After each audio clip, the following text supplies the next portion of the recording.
What's good, everybody? You know what time it is. It's time for Elevated Vibes right here on IntellectualRadio.com, our iHeart radio station. Now, everybody, as you always know, I am your boy Abdul Rashid. And hey, my two cohorts, one, he's still on his way. He gonna get here. You know what I mean? But I have on alongside of me the other king, Mr. Timothy Evans. All right. Hey, Facebook. All right. All right. Before we get into this, everybody, I promised y'all an interview with congressional candidate Qasim Rashid. Unfortunately, some things came up and he could not make it. But what we're gonna do, as we always do, this show will go on. And just to stay tuned, everybody, as well, at the tail end of the show, we're going to have a special announcement. All right. So today we are going to have a free for all. I mean, we're going to talk about everything. If it's political, social, you name it. All right. So let's start this off. Mr. All right. Evans, let's talk about this migrant crisis. All right. As everybody knows, we have migrants coming up from as far as, because it's in other places as well, as far as Venezuela, coming up here to Chicago, to New York, to Denver, San Francisco, a bunch of other places. Mm-hmm. Tell me your thoughts on it, bro. Well, my first thought is that it's a mess. Yes, sir. And my second thought is that it is a mess of our own making. And speaking of that, okay, the mess of our own making. How? You know, can you break some of that down? Is what I'm asking. Okay, so when you talk about the migrants, you got to ask yourself, why are the migrants leaving their country where they speak the language, where they have similar culture? Why are they coming up to the United States when they should have the ability to have their own make their own living in their own countries? What? So Go ahead, bro. So when you try to analyze why migrants come to this country, you have to look through history, and you have to see how we got involved in some of these countries that they are coming from, and ask yourself, is the policies that we have affecting them? Yeah, I mean, historical wise, a lot of what's going on in many of these countries, because if you go back through the Cold War and everything and all of that, we were making sure we had our hands within the business of many of these countries, just like formerly USSR, now Russia, was doing the same. Mm-hmm. And in doing that, it was a lot of destabilization within those countries. There's a lot of foul things going on, Right. So do you feel something like that it is our due to try to help these countries, to make these countries whole once again, where that their people will stay, that will stop a lot of the corruption and all that? And then if so, what do you think is some ways that we can do that? Well, I think that a lot of the reasons that we got involved in those countries in the first place was because of resources, was because of cheap labor, corporations' interest down there. I don't know if you're familiar with the what's it, Dole Banana Company? Yes, sir. Yeah, and how they, went down to. I don't want to get the country wrong, but they went down. It was a Central American country. It was a if I'm Central correct. American country, and I don't know the country offhand, but I know that companies like Dole They went down there and they pretty much robbed them of the resources, told them what they could grow. And, we just maybe reaping the consequences of those actions now, Yes, yes, you know? I can agree with you. And then on the fact, even add on to more, even though we're still going to talk about a lot of migrants from Venezuela on up. There's a lot of big things going on right now in Haiti because the gangs pretty much took over. But besides France, who started destabilizing and tearing up everything going on in Haiti, we did the same. In Haiti. Yeah, we did the same. So, just like you said, they reaping what they sow. And that's what we're doing, and that's what's happening even over there, because let's keep it real. What's going on it's gotten pretty bad. I've even heard on the fact that some people who are of Haitian descent, if they were to go to the airport in Port-au-Prince right now to go there, or if they were to cross over from the Dominican Republic, they would be kidnapped, and there would be a ransom on their head. That's guaranteed.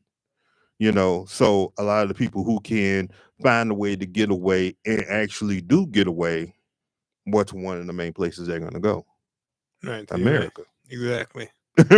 See, and my problem is, why don't you?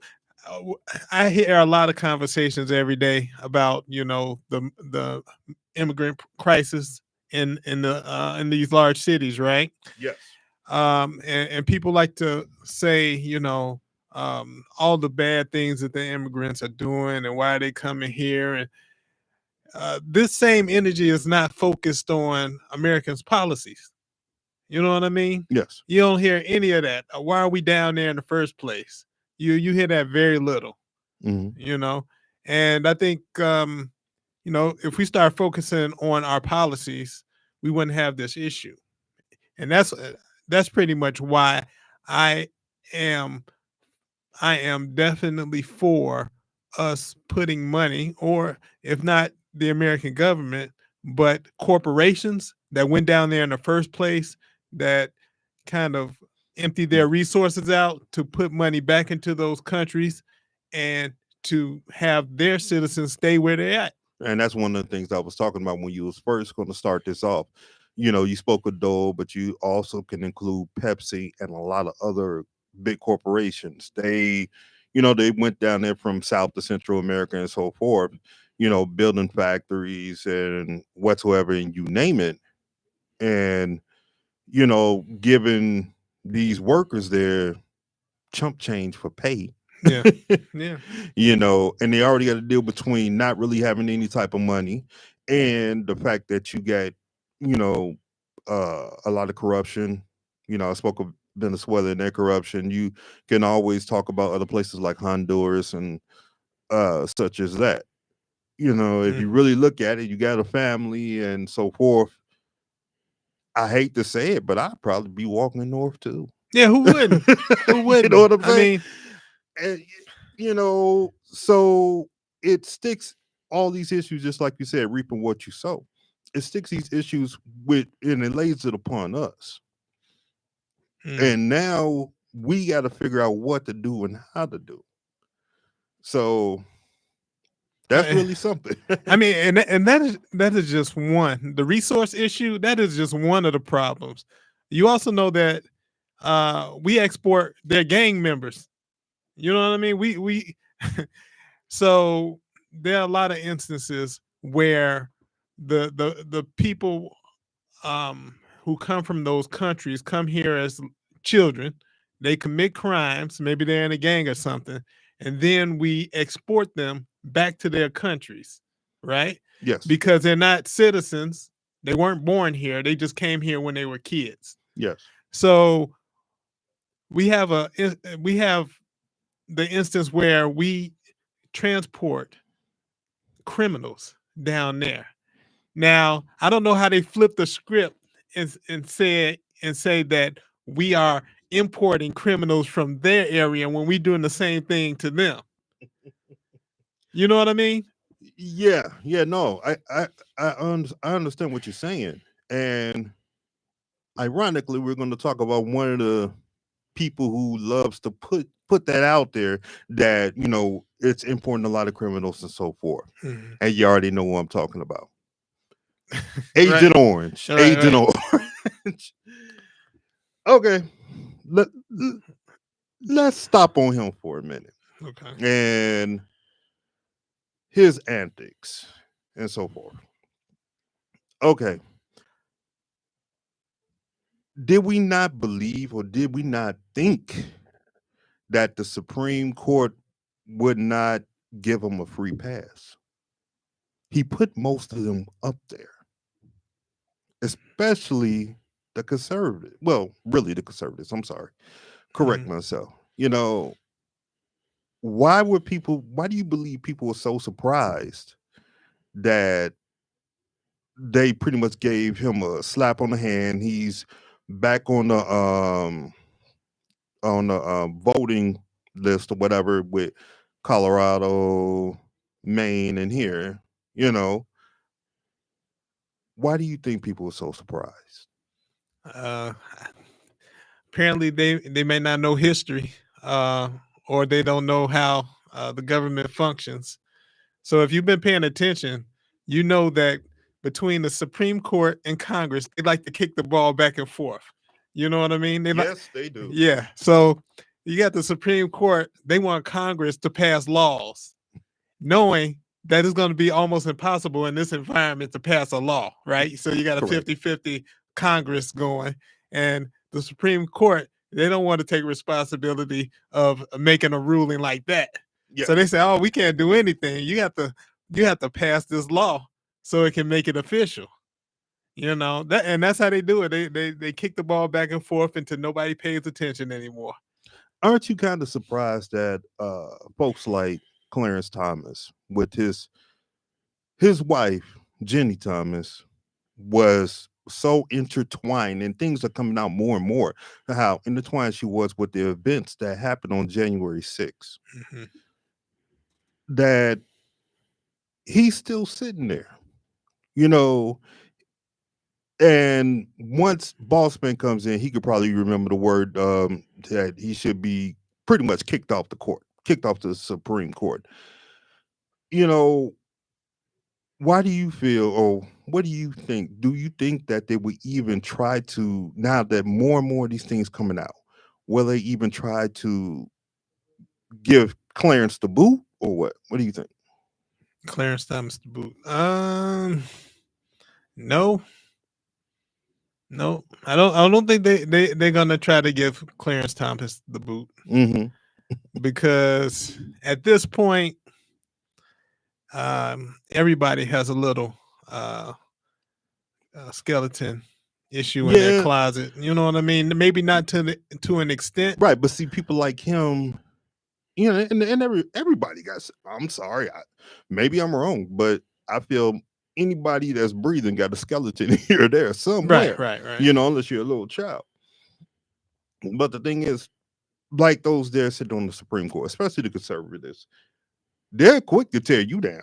If your skeleton come up, you best believe they're gonna chop you down. Hmm. You know what I'm saying? Yeah, So I'm sorry, is he not human? yeah. He's definitely a human. So why can't he not be chopped down too? You know what I'm saying? Because it's an issue where I don't want to say the moral decay of the country has taken hold, and he is not accountable like he would have been 50 years ago. Nobody cares like they would 50 years ago, and you can pretty much do anything. Take for instance, Mhm. like they have a lot of issues, right, in Congress. One of the issues is them being allowed to buy stocks that they vote on. When they vote on an action, or a regulation for a corporation or an industry, and then they're at the same time allowed to know that information and then buy stocks before everybody else does. You know, so they can make a profit because they know the regulation or the lack of regulation that they're going to vote on. Yeah, You know what I mean? True that. And that's unethical. Yeah. You know, I agree with but you. they get away 100%. with it. You know, Yeah. so No doubt. Yep. Well, look, everybody, we're gonna take a quick musical break. Now, just to let you guys know, the phone lines are open 708-223-8953. Once again, that is 708-223-8953. Get with us. We're gonna talk about everything today, y'all. Or you can hit us always on Facebook Live. We'll be right back.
What's good, everybody? We are back. This is Elevated Vibes on IntellectualRadio.com. Today, once again, like I said, we are talking about everything political, everything social, you name it. So you want to hit on that conversation, 708-223-8953, or hit us up on Facebook Live. Ladies and gentlemen, I'm happy to announce that joining us is Boss man got a little delayed at TSA pre-check, trying to catch the flight here, and it's just one of those days. Yes, So I'm grateful to be back here in the studio. Just dealing with the challenges, as they used to say, gotta take the crookeds with the straights. Yeah, yes sir. There's a topic that I've been wanting to talk about for quite some time. Let's hear you, bro. Talk to us. It's dealing with this idea. I wanted Dinesh to be here, but maybe we can continue the topic next week. But I want to call it the rise of the red pill. Okay. All right, the rise of the red pill. I want to address this fundamental question, and the quest to address and we talk about these people like Kevin Samuels, Andrew Tate, Myron Pearl. They have become synonymous with this red pill movement. And I want to talk about that. Has it gone too far? Is it advocating for men's rights? I want to take a look at this cultural shift where some men feeling marginalized and voiceless are seeking to take back their power in relationships and society. But as we begin this discussion, I want to ask you this fundamental question. Does anyone truly care about men? Does society really care about men? And I think we're seeing the rise of these gentlemen because I think the answer is no. We always hear about the oppression of women and the down, but all in all, society and the women who are in it have, I don't want to say have their rights, but it's because of men that they have their rights. They are For instance, I know the phone line about to blow up, but traditionally, from Roman times or ancient times, women were not allowed to vote. Why is that? Not only because of the whole property thing, but because at some point we have to go to war as a society. You and I, all three of us here, have had to register for the draft. What we saw in Ukraine is, yes, women have the right to vote. Yes, people, society voted for war. Guess what happened? The women left and the men had to stay. So why do you get to participate in a society where the consequences of what I have to lay down my life, but you don't? Well, hold on. Before you even get a little more with that, I just want to say and interject real quick.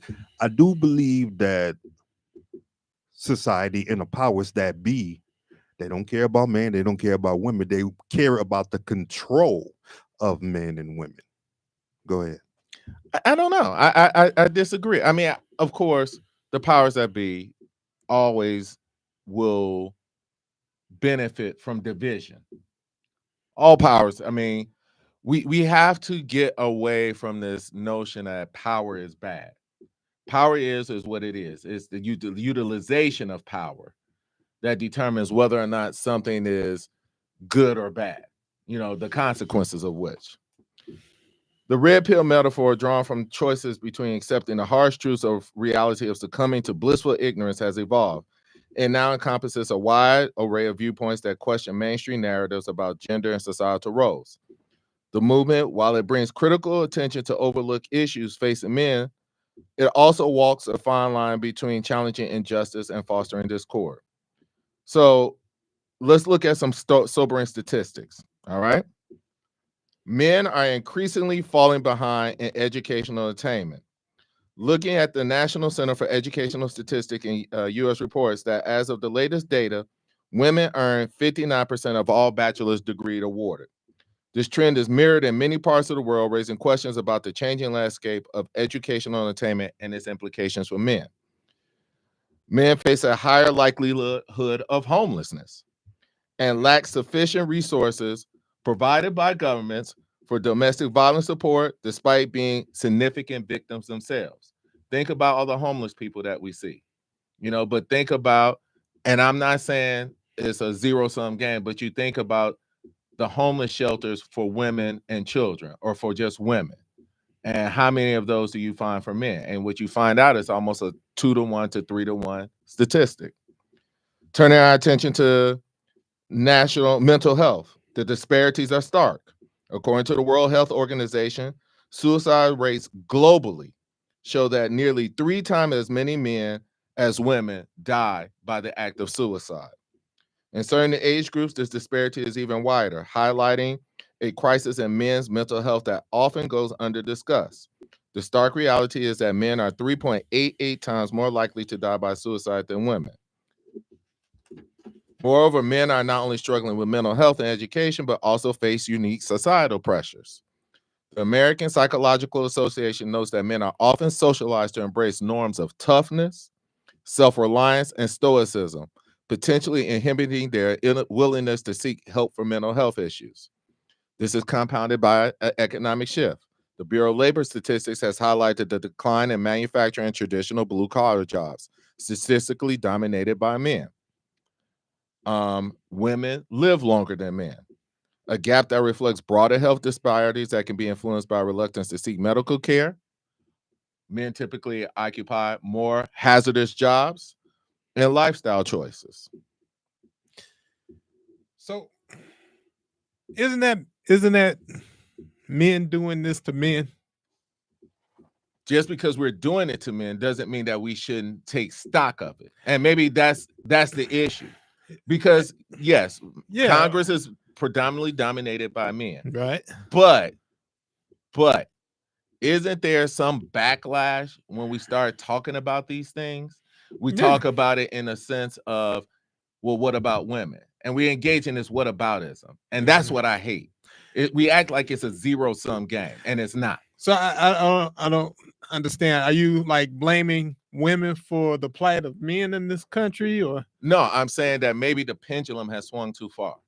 Maybe we focus so much on women. Like remember I think it happened for me in high school where you had to start using the he, she pronouns and things like that. We started taking the superheroes out of schools.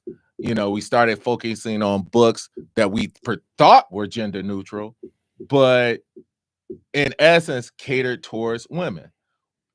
Education, we'll talk about that. Isn't the education system, the way it's currently designed, based on male behavior and female behavior, isn't it more geared towards a female succeeding or a girl succeeding? What does it require? Sit down, quietness, sit still. But why would that only just be for the female succeeding with the Because sit their down? behavior is more geared towards sitting down. Men learn better by interaction. That we learn better by involvement, being up, moving around. Okay. If you're not doing that, you're at a you're at a disadvantage because that's not your natural learning style. Think about how we learn from our fathers. We learn by seeing, doing, interacting, not sitting at a board reading. I mean, granted, there are certain things that have to be taught that way. But when the majority of your educational style is that way, is it any wonder why we see young women doing better than young boys? But I mean, okay, so even if the society is moving in that direction, take for instance like Disney, right? Is the guy in charge of Disney is a guy, right? And then I sometimes I get irritated by some of the stuff that I see. Maybe it's too geared towards that kind of feminine, and you know what I mean. Yeah, feminine energy, right? But that's still a guy seeing where the money is at, right? And pushing the company towards where the money is at. If he thinks that he's going to get a lot more money by catering towards women or catering towards the center, he doesn't. He will take all the superheroes away, and you know what I mean. He's going to try to make the money, but that's his main goal. Well, okay, I was going to answer with both of y'all, but the thing on that level, Tim, that it's up to us to say slow down. With, like you said, taking away the superheroes and all that. It's up to us to say slow down. Now maybe you can write whatever script that you're gonna write for that superhero a little different, but still not take it away. You know what I'm saying? And so it's up to us to make some change and twitches, to that. And then a question for you there, Mike. So how with the class, how would the teacher teach or take control of this class if you let certain students just do whatever they do? Even though they may need to do that to a certain point, but then you have, let's say you got a class of 20 kids. You got to have them settled in some way. Well, maybe we have stations. All right. You have stations around the classroom where you're standing up, interacting, where you have young guys teaching each other. The fact is that our public school system and our teaching and educational system is mostly dominated by females. I'm not saying, and here again, and I feel bad that we always have to say this. I'm not saying that's not necessarily a bad thing, but I'm saying it could be better because we know that boys learn better from men. We know that young girls learn better from men. There's something about the male presence, but I think something has happened in society where we have tried to downplay the importance of men in society. We've taken away the comic books. We've taken away the superheroes, and that's fine. I don't want to say that was fine because maybe the pendulum just has swung too far, and we need to boys need to see themselves reflected in the media just as much as young women do. Boys need their heroes, you know. Boys need that we model each other's behavior. You know what I'm saying? We are inspired by that. It ain't not a guy among us here who haven't thought about what would happen if they were in the workplace and the terrorists came in and what we were gonna do. You know what I'm saying? That's just how the guy mind, you know. Now, has a female ever contemplated? I don't know, but chances are no. You know what I'm saying? But that's just the nature of how guys are. You know what I'm saying?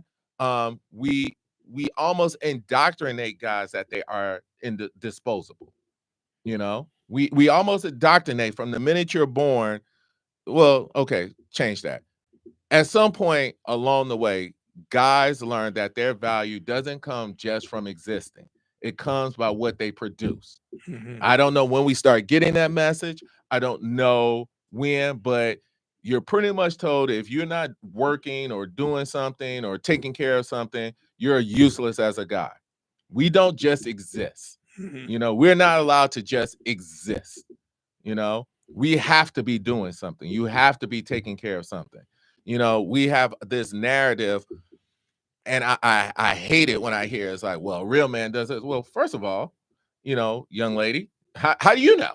You know, you've never been a man. You know what I'm saying? Yeah. Like, it's always a real man would do something, but it's always because he ain't doing something for you. You know, it's like, well, you know, maybe no, a real man is a man who establishes his boundaries, maintains and sticks to them, and tells you that you're violating his boundaries. Now, why is it when I tell you as a man that you're violating my boundaries, now somehow I'm less than, I'm not a real man? But you know, a lot of that, and it goes a little bit to what Tim was saying with Disney and so forth, where that if I'm owning Disney, and because I know this is gonna make me some money, I'm gonna keep putting out, you know, the like you was just talking about with the real a woman saying a real man would do this and that. You know, you see a lot of movies where you will see that woman degrading a man, saying a real man, a real man, a real man. Just like you see a lot of movies where you will see some man degrading a woman. And the thing Do we see that as much? Not as much anymore, but you still had it, is what I'm saying. But I'm saying that I think that's something that's happened where we've now portrayed fathers as buffoons.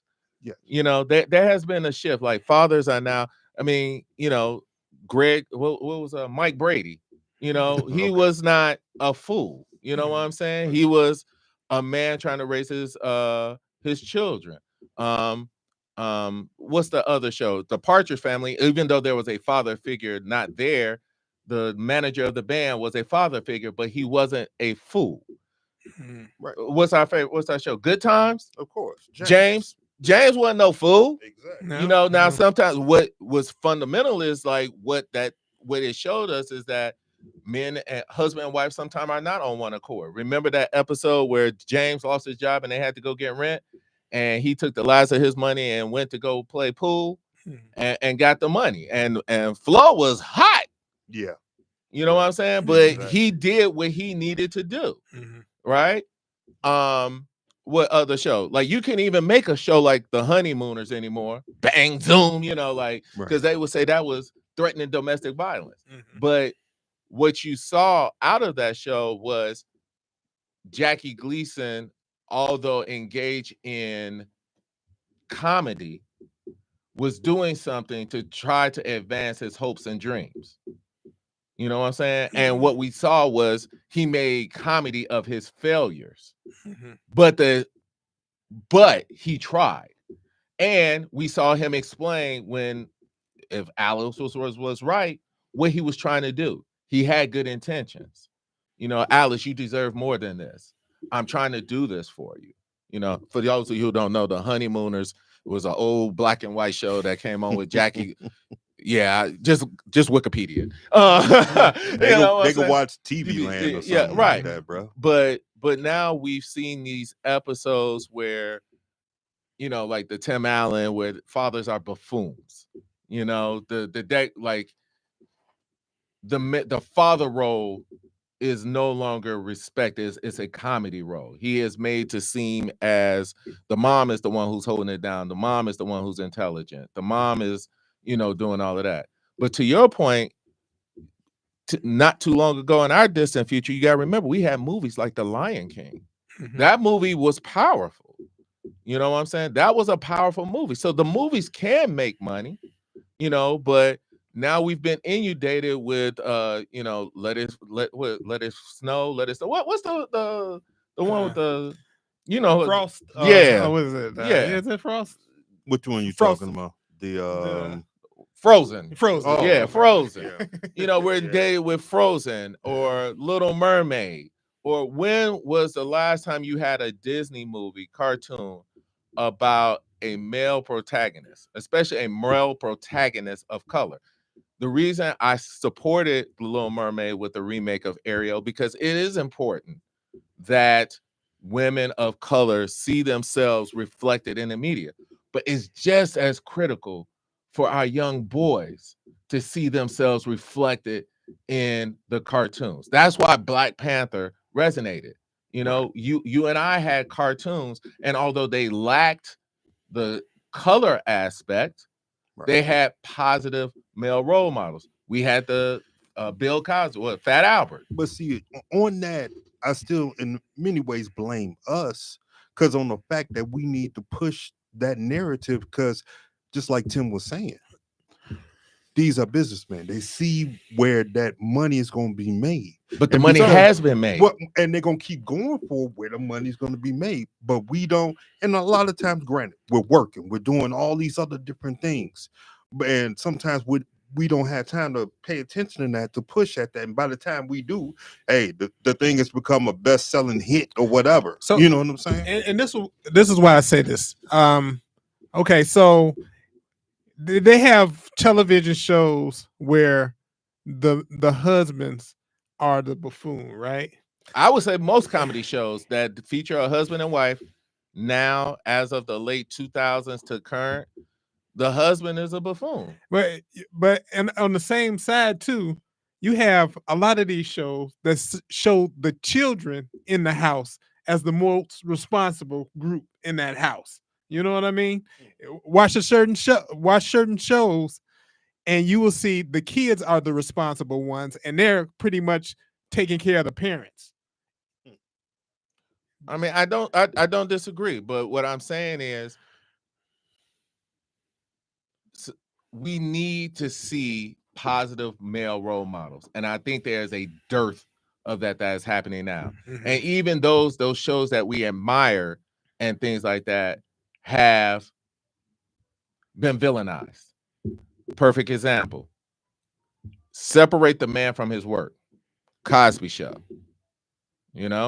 positive show for families of color.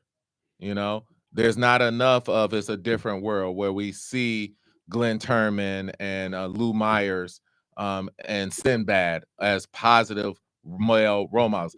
Find me a show right now where you can think about where there's a positive male role model who's not engaged in buffoonery, who is engaged in how men learn, which is through mentorship. Taking someone under their young wings, teaching them lessons and things like that. Name a show right now. Now, the women have plenty of shows. You had Girlfriends, that shows the camaraderie. You got a couple of shows on BET, Sisters. But what shows right now show Black men not as antagonists towards each other, but supportive of each other? Men, period. Men, period. Men are always pitted against each other, which is fine, because men, we perform better as a result of competition. That is, competition, to an extent, it makes men better.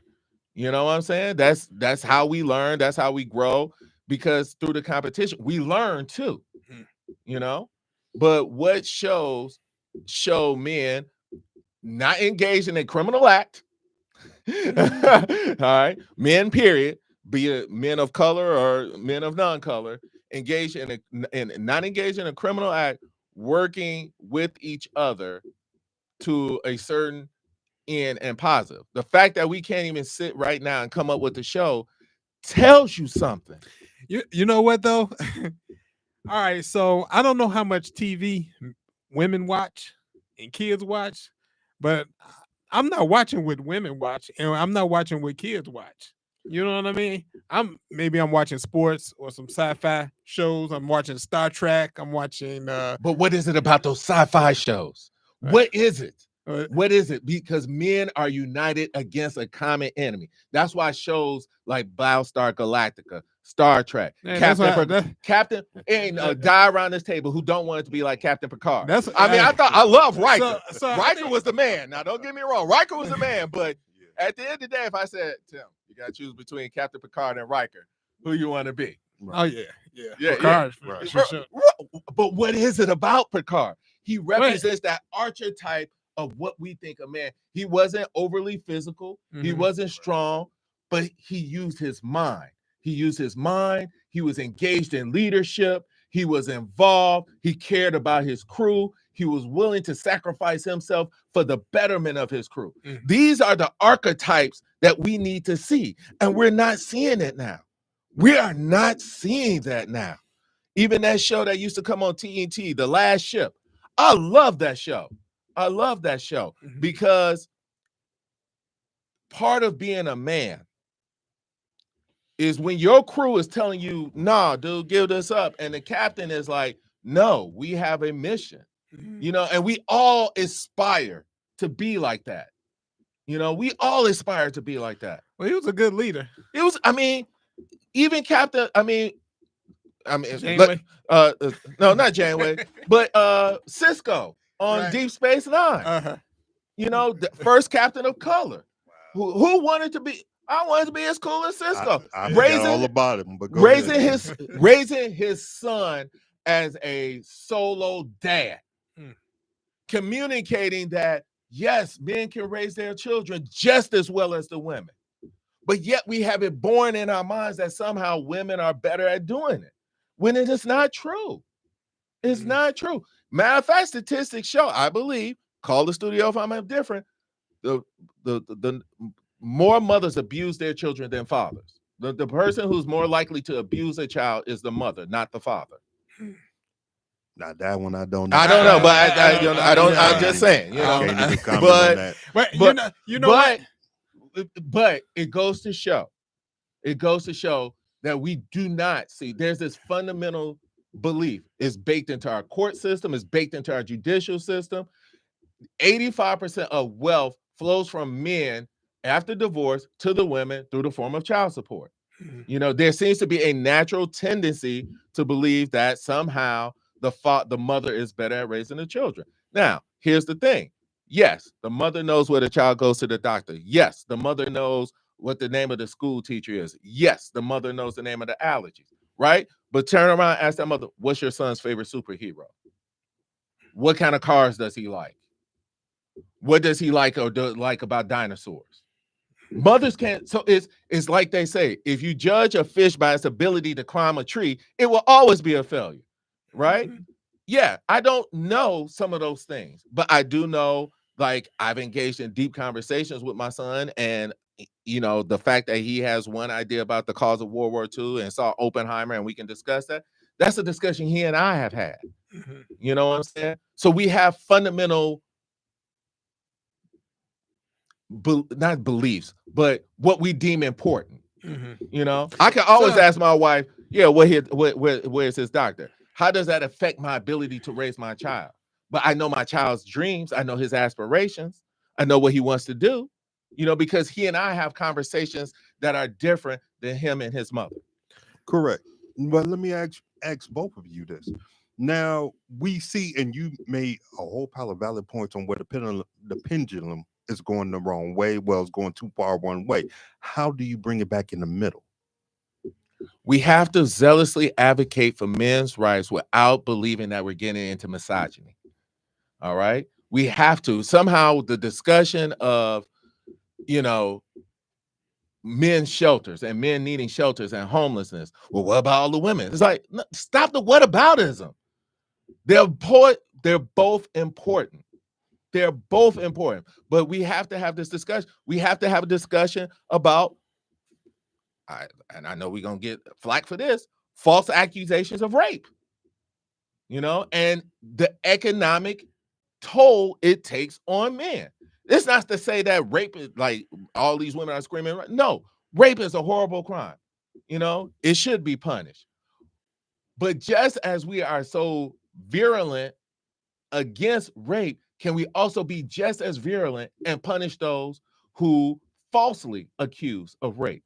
Look at what your brother Johnny Depp had to go through. Now, you know, for ill or for ill, whether you believe him or not, a jury of his peers, I had to think a jury of his peers determined that he was telling the truth. But look how that brother's career suffered. Could not make pirates, none of that stuff, right? Right. And I'm gonna take the flight. My brother Jonathan Majors. All right. I ain't saying what he did was right. Okay. But the man ran for 4 blocks from the woman. He ran for 4 blocks, put it in the car and ran. Well, also that, how can I say, what he should already know, the relationship was toxic because they were talking about so many different things that went on with that relationship with them after the first issue. You're not married. I got it. Walk away. The man ran 4. But no, he ran 4 before that, because there was some instances before that. I get that. But what I'm saying is that, you know, was an issue at that time. Walk away. Dude, we have all been in a situation, men and women, where everybody get one. Everybody get they crazy. Yeah. Everybody get they crazy. Agreed. We've all had our crazy. Mm-hmm. You know what I'm saying? And sometimes it's hard to walk away from crazy. It's hard. And I say this. Men love. It's hard. Men use 80% of divorces filed in this country are initiated by women. You know what I'm saying? Mm-hmm. So it's not like men are just up and walking away, you know? So you say, you know, he could have walked away. Okay, that's true. But she could have too. Agreed. But you know, you see that crazy and you know it's there. Come on, Man, dog. hey, Yo, crazy you got to say, especially at this time, this day and age when we were younger, that's different. We still tried this and that. But you see that it's an issue and it ain't going to go away. Step off before something happens. Right. How long did it take you to leave crazy? How long did it take you to leave crazy? Go back. Go way back. Right. How long did it take you to leave crazy? It didn't happen the first time. It didn't happen the second. Matter of fact, let me ask you this: you left crazy once and came back to it, right? No, when I left crazy like that, I left and I was gone. Oh, okay. But how long did it take? It may have took a little something, but still, okay. I was gone. Right. So we've all been in that situation. I have no doubt that, you know, the way he was talking to her, that he loved and cared for her. You know what I'm saying? So, but we have to get away from this zero-sum game and recognize that our boys, and I'm not talking about us, I'm talking about our sons, are coming up in a world where their very being their life can be derailed by one false accusation or even a hint. Like, let's not, never mind the verdict that came down, misdemeanor, battery, whatever. You know what I'm saying? Never mind that. Think about how before all his projects were put on hold prior to the waiting of this verdict. Mm-hmm. So we are in a high stakes game. Even us talking about this right now is high stakes because, you know, someone could just take a little clip and say, oh, he said Jonathan Majors was right. No, play the whole clip. Mm-hmm. You know what I'm saying? So our lives can be ruined by one little snippet of clip. And that's a high burden for our boys to meet. It's an unfair burden. You know, think about these clips where we've seen the guys in the gym doing nothing but working out. He glances over and looks at the young lady. You know, I ain't even say about how he's just looking at her, you know, just, you know, just looking at her, Mm. you know, admiring the form, saying, okay, whatever. And he goes back to work. Now this dude is viral. Oh, he's a stalker. He's a creeper, or he's all of that. This man has a family. This man has a livelihood to support. This man has children, you know, and he's indicted, guilty, and hung because of a glance at the gym. Didn't say nothing. But Didn't say nothing. I get it, but you always got to remember too, you have to realize your environment now. You have to realize your environment now, and you have to be able to try to adjust to it. Real quick word, Tim. Go ahead, bro. Yeah. So I mean, in that situation, I would ask, like, are you trying to go backwards? Because society is moving in a certain direction. And it might not be a direction that you like. You know what I mean? So going backwards is not necessarily the way that we're going to go either. You know what I mean? No, it's not about going backwards. I'm saying is that we're looking at the landscape ahead, and we have a chance to stop this pendulum and redirect ourselves, investing in the young men in this society. We're going to continue this topic later on, but just in wrapping up, I just want to say, you know, I hope everybody has a blessed week, but I want us to give serious consideration to the question of, do we care about men? And if so, how do we start to show that? How do we start to empathize that? Do we recognize that the mental health crisis that men are facing and the loneliness has a drag on society? All of these shootings and things that are happening are because men are feeling desperate and lonely. And we as a society have a responsibility to try to address it. And as promised, I was telling you all that I had a quick announcement to make. All right. Elevated Vibes will be on a small hiatus. We will be back. Tiny. Yeah, we will be back, but we're going to take a little time off. So we will keep y'all updated. Stick with us on Facebook. You'll see everything, all right? And So, Instagram. Bigger and better. Bigger, better, Without a doubt. about. Yep. Yep. Without a doubt. All right, this is Elevated Vibes on Intellectual Radio. Peace. Peace.